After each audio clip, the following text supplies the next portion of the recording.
यथावत है। जो प्रियंका गांधी जी ने कहा था ना कि एक बार जो कहना है कह लो भाई, बार बार क्यों कहते हो।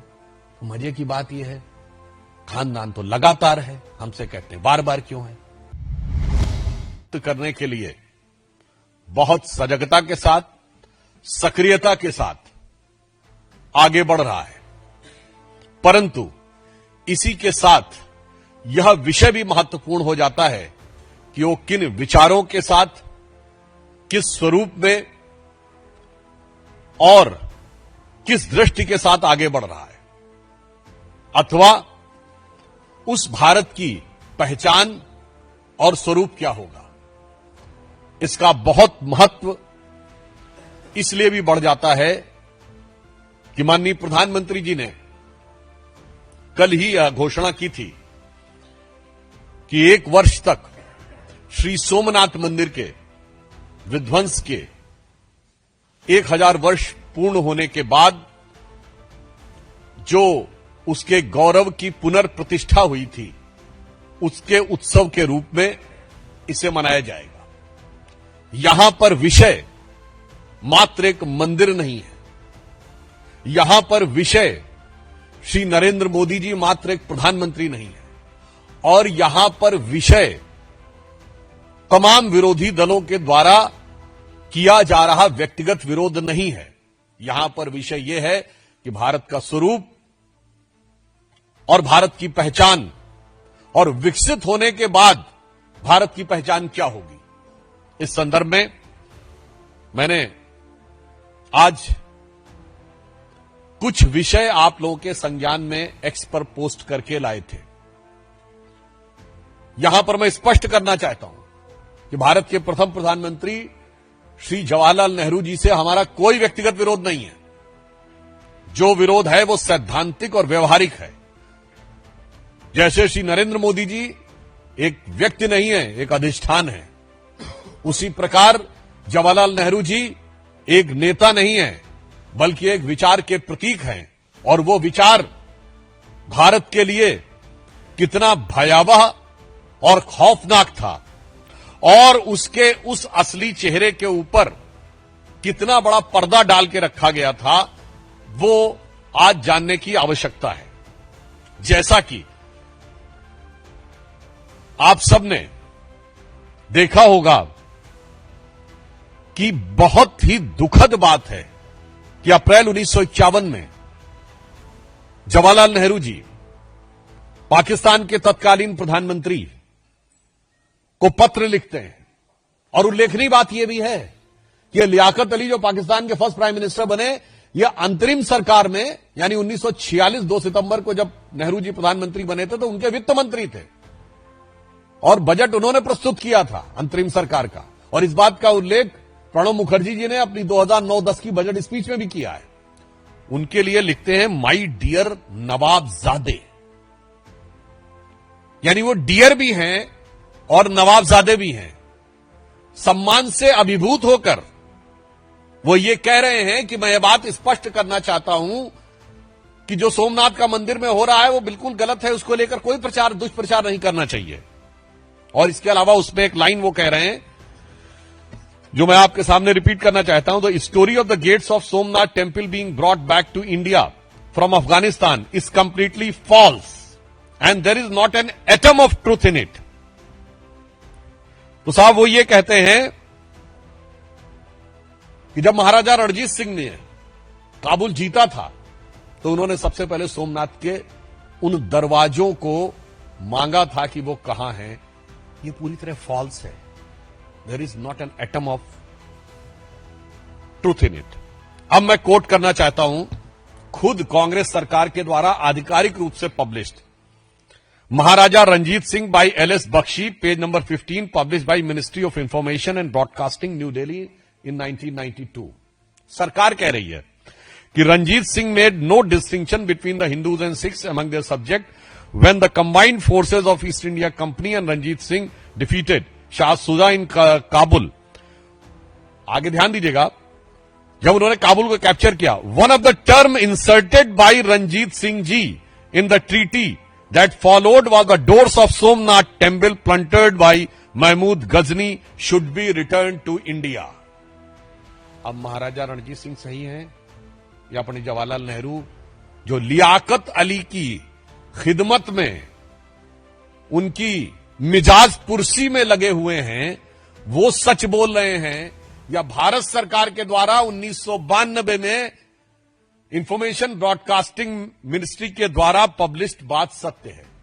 यहां पर विषय ये नहीं है, यहां विषय ये है उसकी आज की प्रासंगिकता क्या है, यह भी आपको समझने की आवश्यकता है। फिर जो दूसरा उल्लेख है आपने देखा होगा, उसमें के.एम. पणिक्कर जो उस समय कम्युनिस्ट चाइना में कम्युनिस्ट मानसिकता के थे, चीन में हमारे राजदूत थे, उनको लेटर में लिखते हैं कि नहीं नहीं ये सब बिल्कुल गलत है। अगर आप में से किसी ने जाकर किताबों में पढ़ा हो कि पणिक्कर ने जो लेटर नेहरू जी को लिखा था उसमें यह भाव था कि भाई चेयरमैन माओ को कैसा लगेगा ये पता लग के, गजब है साहब, धर्म को अफीम मानने वाले माओवादियों के प्रति क्या अनुराग है और मुस्लिम लीग के प्रति कितना नजदीकी और अजीज मिजाज है, और हिंदू मान बिंदुओं के ऊपर गिरती हुई गाज है। और यह मानसिकता आज भी यथावत है। जो प्रियंका गांधी जी ने कहा था ना कि एक बार जो कहना है कह लो भाई, बार बार क्यों कहते हो। मजे की बात यह है खानदान तो लगातार है, हमसे कहते हैं बार बार क्यों है। तो वहां बताना चाहता हूं जो मानसिकता उस समय थी वही मानसिकता आज दिख रही है। मुस्लिम लीगी मानसिकता से प्यार, क्योंकि गठबंधन है, और माओवादी चीन की कम्युनिस्ट पार्टी से करार, और सनातन हिंदू धर्म पर भीषण प्रहार। जो तब था वही अब है, जो तब हो रहा था वही आज हो रहा है। इसलिए इसकी प्रासंगिकता और मानसिकता बहुत गंभीर है। अब यहां पर मैं एक और बात कहना चाहूंगा, हो सकता है किसी को बहुत प्रॉब्लमेटिक लगे। सरदार पटेल को कोट करते हुए भारत के बहुत प्रख्यात पत्रकार दुर्गादास जी ने, जिनकी बड़ी प्रसिद्ध किताब है India from Curzon to Nehru and there after, और उनको पद्म अवार्ड भी मिला, डाक टिकट भी उनके नाम पे जारी हुआ, पत्रकारिता में भारत के स्तंभों में से एक माने जाते हैं। उन्होंने अपनी book India from Curzon to Nehru and there after में पेज नंबर 240 पे लिखा है, Patel said that his principal anxiety was to save India from the chaos by countering Anglo-Muslim aggression. And the opposite direction, Maulana Azad, यह वो कह रहे हैं, हम नहीं कह रहे हैं, Maulana Azad is more concerned and worried about the Muslims. और आगे कोट अनकोट में I am quoting Curzon to Nehru and thereafter Durgadas quoting Sardar Patel, Jawaharlal is the only nationalist Muslim today. Patel added that Nehru was unduly amenable to Mountbatten's influence, as always leaned on someone. He was under the Bapu's protective wings and now he is leaning on Mountbatten.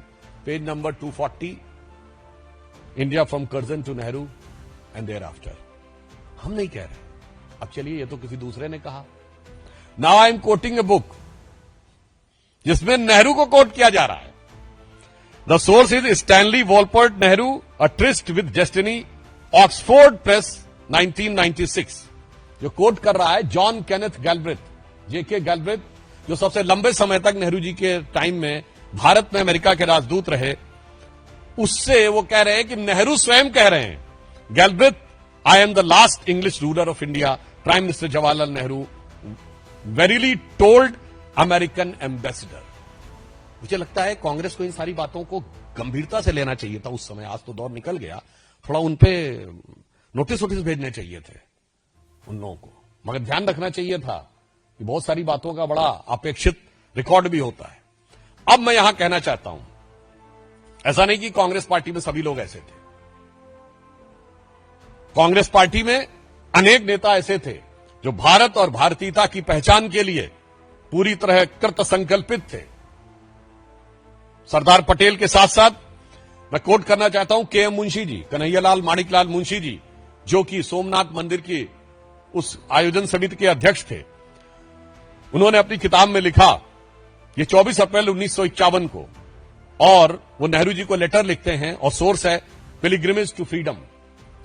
वो कहते हैं, प्रिय नेहरू जी, मेरे लिए ऐसी स्वतंत्रता का कोई अर्थ नहीं है जो मुझसे भगवत गीता छीन ले, जो हमारे लाखों करोड़ों देशवासियों के मन में तीर्थ स्थलों और मंदिरों के प्रति श्रद्धा और भक्ति को नष्ट कर दे, इस प्रकार हमारे धार्मिक जीवन के ताने बाने को छिन्न भिन्न कर दे। ऐसी स्वतंत्रता का कोई औचित्य नहीं है। मेरा यह सौभाग्य है कि सोमनाथ मंदिर के पुनर्निर्माण का मेरा स्वप्न पूरा हुआ। मुझे भरोसा है इस मंदिर से हमारे राष्ट्र जीवन को फिर से महत्व और प्रतिष्ठा मिलेगी, जिससे हमारे देशवासी धर्म शुद्ध रूप का साक्षात्कार कर सकेंगे और अंदर से आत्मविश्वास जागृत होगा, जो स्वतंत्रता प्राप्ति के बाद अत्यंत आवश्यक है। कांग्रेस के एक नेता कह रहे हैं कि स्वतंत्रता प्राप्ति के बाद स्वतंत्रता की सार्थकता के लिए किस चीज के लिए आवश्यक है। अब मैं नेहरू जी की कैबिनेट के एक मंत्री को कोट करना चाहता हूं। वीएन गाडगिल जी ने अपनी किताब गवर्नमेंट फ्रॉम इनसाइड में लिखा, नेहरू जी को हमेशा पाकिस्तान में प्रचार की चिंता लगी रहती थी। मैं पूछना चाहता हूं, आज कांग्रेस में सबसे ज्यादा चिंता पाकिस्तान में ही प्रचार की है ना? आप लोग भारतीय मीडिया से हैं, पर जितनी सुर्खियां पाकिस्तान की मीडिया में बटोरी है हमारे विपक्ष ने, उतनी पाकिस्तान के नेताओं ने नहीं बटोरी पाकिस्तानी मीडिया में। तो ये कहते हैं कि सोमनाथ मंदिर के पुनर्निर्माण की घोषणा ने, ये वीएन गाडगिल जी कह रहे हैं, घोषणा ने करोड़ों भारतवासियों के मन में उत्साह और हर्ष की लहर उत्पन्न कर दी है।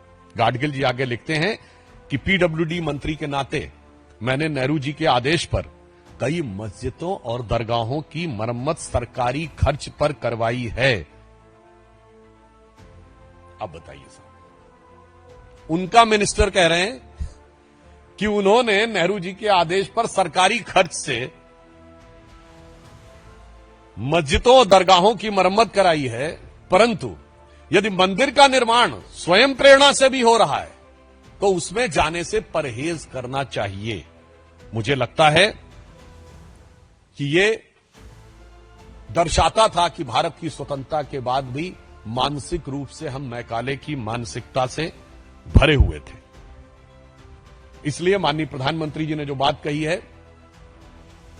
कि मैकाले की मानसिकता से अगले 10 वर्ष में मुक्त होना है, और मैकाले की मानसिकता का जो प्रभाव हमारी उस समय की सरकार और तत्कालीन प्रधानमंत्री जी पे था, जबकि कांग्रेस पार्टी के अंदर ही एक नहीं अनेक नेता, जिसमें मैंने 2 का नाम बनाया, के.एम. मुंशी, वीएन गाडगिल नहीं, पुरुषोत्तम दास टंडन,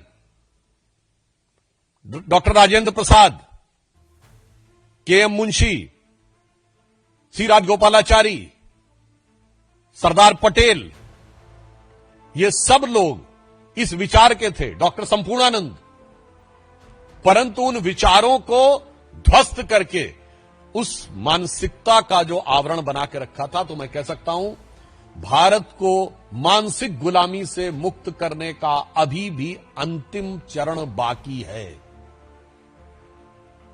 जिसे हम लोग एक जमाने में एक पंक्ति बोलते थे कि उगा सूर्य कैसा कहो मुक्ति का ये उजाला करोड़ों घरों में न पहुंचा। तो उसकी एक पंक्ति है, न संयम न निष्ठा न एकात्मता है, भरी है मनों में अभी तक गुलामी, वही राग अंग्रेजियत का पुराना, सुनाते बड़े लोग नामी गिरामी, प्रजातंत्र की धार उतरी गगन से मगर नीर जन सागरों तक न पहुंचा, उगा सूर्य कैसा कहो मुक्ति का ये उजाला करोड़ों घरों तक न पहुंचा। इसलिए आज आवश्यकता है उस यथार्थ को दुनिया तक पहुंचाने की, भारत के उस आत्म गौरव को, भारत की उस शक्ति को और भारत की उस श्रेष्ठता को सम्मान देने की, जो संपूर्ण विश्व को मार्गदर्शन देना चाहती है, और इसके द्वारा भारत की अस्मिता भी अविभाज्य रहती है।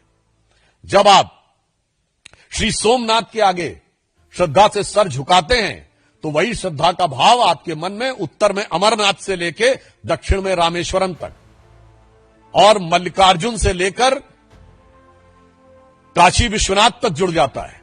और इतना ही नहीं, वही श्रद्धा का भाव काशी विश्वनाथ से आगे बढ़कर काठमांडू के पशुपतिनाथ तक, कैलाश मानसरोवर तक और पाकिस्तान के कटासराज तक जुड़ जाता है। यह भारत की अविच्छिन्न पहचान और अस्मिता का प्रतीक है। दुख की बात यह है कि आज कांग्रेस जिस प्रकार से उन चीजों का बचाव करने में रुकी है। भाई, नेहरू की हर चीज तो आपने छोड़ दी। अब तो नेहरू टोपी भी आप नहीं पहनते। अब तो उनके नेता ने कुर्ता पैजामा भी पहनना छोड़ दिया है। कांग्रेस सेवा दल में भी कैफ हटा दी है। नेहरू की हर चीज छोड़ दी है। मतलब जात पात, भाषा, प्रांत सब कुछ पे तो आ गए हैं। तो भाई ये भी छोड़ दीजिए, काहे बचाव करने में लगे। तो इसलिए अंत में मैं सिर्फ यह कहना चाहूंगा कि वो लोग जो कहते हैं कि एक बार में बोल लीजिए, बार बार क्यों बोलते हैं। हकीकत में selected words of Jawaharlal Nehru का जितना पन्ना खोलिए वो पन्ना कुछ बोलता हुआ नजर आता है। और जो वो बोलता है वो दुनिया के सामने सच को खोलता है और उनके दिल को चीरता है। मानो पन्ना कांग्रेस से कहता हो कि बैठा हूं दिल में इतने राज छुपाए, जरा सा होंठ हिले तो दिल डगमगाए।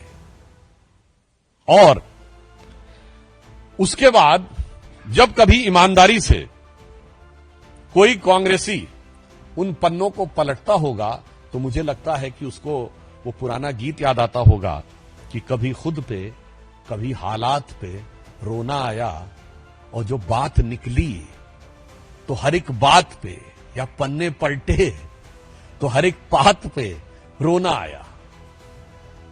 अंत में मैं ये कहना चाहूंगा, आज देश को इसलिए याद दिलाने की जरूरत है।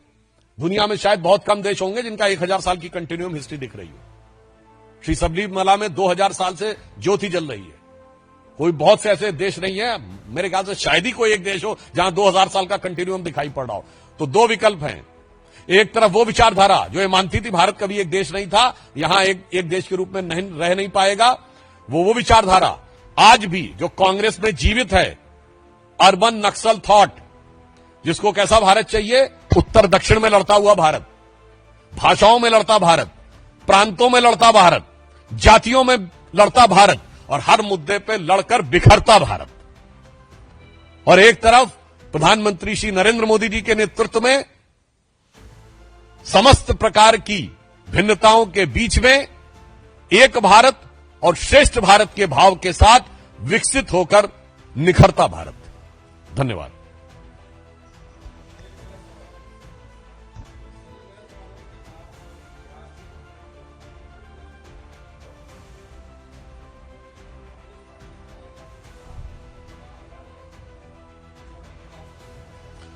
देखिए, अगर सत्य ना हो तब वो कहें कि छवि खराब, हम किसी की छवि नहीं खराब कर रहे हैं, छवि के ऊपर पड़ा हुआ पर्दा उठा दे रहे हैं। अब जनता स्वविवेक से निर्णय ले सकती है कि वो छवि उसको कैसी दिख रही है, खराब दिख रही है या अच्छी दिख रही है। तो इसलिए कांग्रेस, और जहां तक नेहरू जी के प्रति सम्मान की बात है, तो हमारी मोदी जी की सरकार जब आई थी 2014 में, तो नेहरू जी का 125वां वर्ष था और 125वें वर्ष के सारे कार्यक्रम हमारी सरकार ने पूरे सम्मान के साथ और पूरी गरिमा के साथ निभाए थे। और आप सबको याद हो, उस आयोजन समिति के अध्यक्ष भी श्री राजनाथ सिंह जी, जो तत्कालीन गृह मंत्री थे, वो थे। तो प्रधानमंत्री के रूप में उनका पूरा सम्मान है। विचारधारा के रूप में हम ये जनता के ऊपर छोड़ते हैं कि वो इस चीज को क्या समझते हैं। और वैसे एक और बात कहूं, उस समय की तो बात छोड़िए, आज की छवि कितनी सुंदर है। और ऐसी छवि आंखों में बसी हुई है माओवादियों और मुस्लिम लीगियों की कि मुझे वो पंक्ति याद आती है, कांग्रेस की आंखों में ऐसा एक तरफ मुस्लिम लीग, एक तरफ माओवाद ऐसा आंखों में बसा है कि प्रीतम छवि नैना बसी, पर छवि कहां समाए। पूरी तरीके से आंखों में ऐसी छवि बसी, दूसरी छवि आ ही नहीं सकती।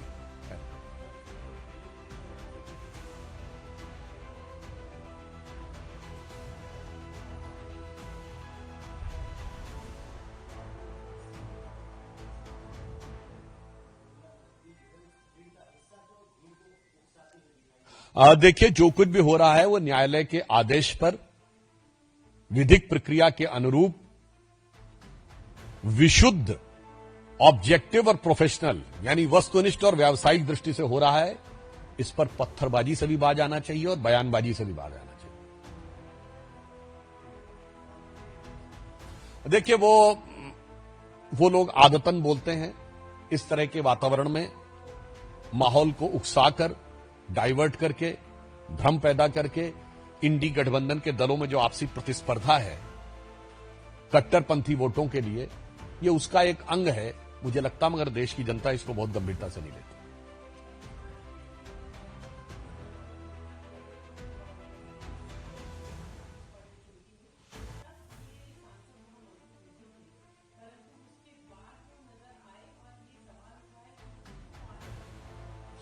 यही सारी बातें अपने आप में, देखिए, इस घटना के दो पक्ष हैं। एक है लीगल पक्ष, टेक्निकल यानी वैधानिक पक्ष, और एक है राजनीतिक पक्ष। लीगल और वैधानिक पक्ष पे सरकारी एजेंसी और पुलिस काम कर रही है, और राजनीतिक पक्ष के ऊपर क्या हो रहा है यह बहुत साफ दिखाई पड़ रहा है कि यहां पर भी ये वही भाव है जो दिल्ली में दिखता है और वही मुर्शिदाबाद में दिखता है। दोनों की मानसिकता में कोई अंतर नहीं है।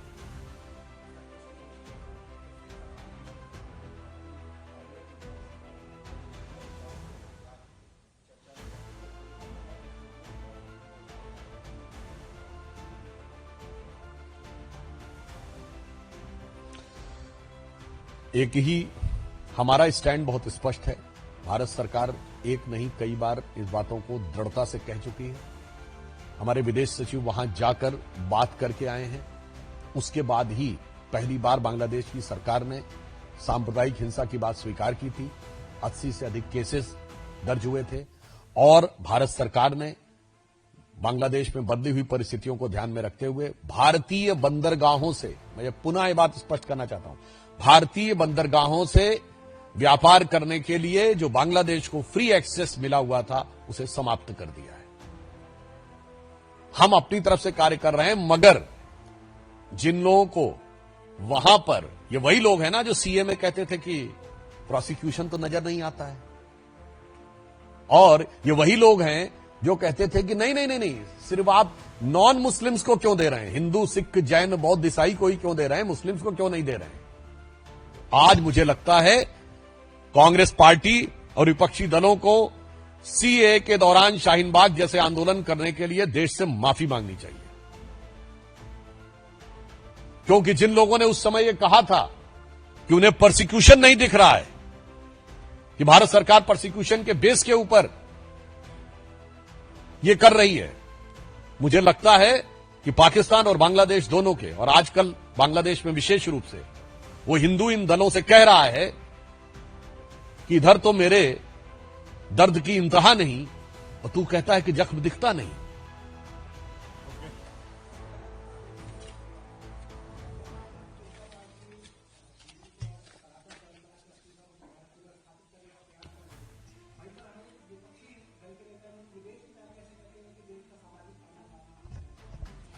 इस पे देखिए कई बार बता चुके हैं, और हम सिर्फ हिंदू संस्कृति को ही नहीं प्रतिस्थापित कर रहे हैं, हम उस संस्कृति को स्थापित कर रहे हैं जिसके लिए जर्मन दार्शनिक आर्थर शोपेनहावर ने कहा था कि Upanishadic philosophy is the product of highest human wisdom. हम उसको पुनर्स्थापित कर रहे हैं, हम उसको पुनर्स्थापित कर रहे हैं। पता नहीं आप लोगों में से कितने लोगों ने इरविन श्रोडिंगर का नाम सुना है, जिसने इलेक्ट्रॉन की वेव की इक्वेशन दी थी। अगर जिन्होंने 11th 12th में भी फिजिक्स पढ़ी होगी तो श्रोडिंगर वेव इक्वेशन पढ़ी होगी। क्वांटम फिजिक्स के 3 लोग पिता माने जाते हैं, Planck, Max Planck, Werner Heisenberg और इरविन श्रोडिंगर। इरविन श्रोडिंगर ने अपनी किताब 1964 में लिखी है my view of the world, उसमें पूरा उपनिषदिक वर्जन है, और वो कहता है उपनिषदिक फिलॉसफी के लिए it is the most elevating and awarding reading for me in the whole life.